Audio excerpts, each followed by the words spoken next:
राधे राधे दोस्तों, स्वागत है आपका मेरे चैनल दिव्य दिशा पर। आज हम सुनेंगे रमा एकादशी व्रत कथा। एक नगर में मुचुकुंद नाम के प्रतापी राजा रहते थे।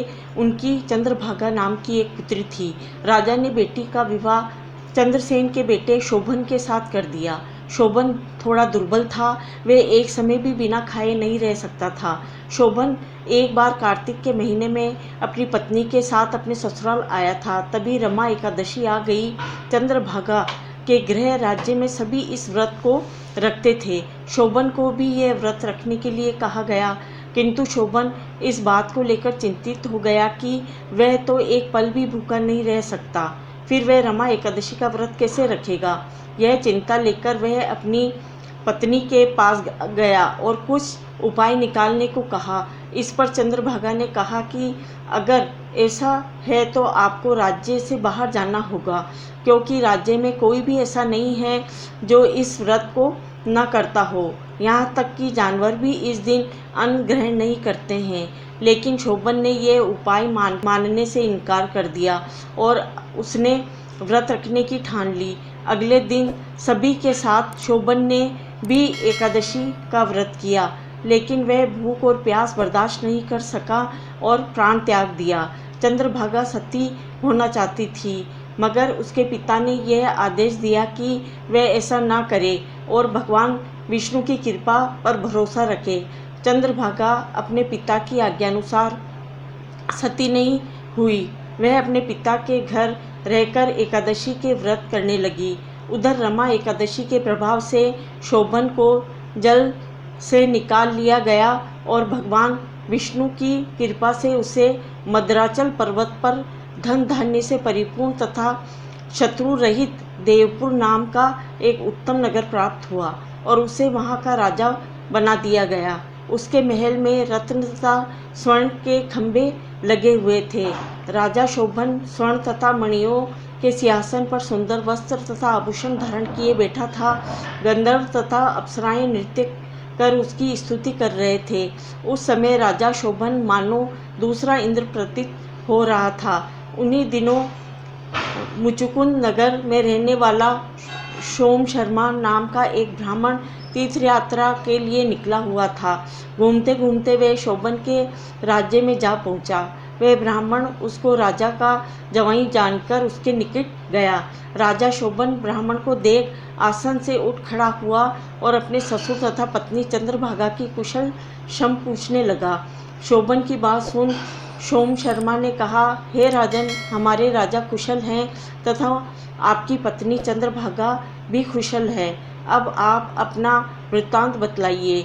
आपने तो रमा एकादशी के दिन अन्न जल ग्रहण करने से के कारण प्राण त्याग दिए थे। मुझे बड़ा विस्मय हो रहा है कि ऐसा विचित्र और सुंदर नगर, जिसको न तो मैंने कभी सुना और न कभी देखा है, आपको किस प्रकार प्राप्त हुआ। इस पर शोभन ने कहा, हे देव, यह सब कार्तिक मास के कृष्ण पक्ष की रमा एकादशी के व्रत का फल है। इसी से मुझे यह अनुपम नगर प्राप्त हुआ है, किंतु यह अथिर है। शोभन की बात सुन ब्राह्मण बोला, हे राजन, ये अथिर क्यों है और स्थिर किस प्रकार हो सकता है, आप मुझे बतलाइए। यदि इसे स्थिर करने के लिए मैं कुछ कर सका तो वह उपाय मैं अवश्य ही करूँगा। राजा शोभन ने कहा, हे ब्राह्मण देव, मैंने यह व्रत विवश होकर तथा श्रद्धा रहित किया है। उसके प्रभाव से मुझे यह अथिर नगर प्राप्त हुआ। परंतु यदि तुम इस वृत्तांत को राजा मुकुचुंद की पुत्री चंद्रभागा से कहोगे तो वह इसको स्थिर बना सकती है। राजा शोभन की बात सुन ब्राह्मण अपने नगर को लौट आया और उसने चंद्रभागा से सारा वाक्य सुनाया।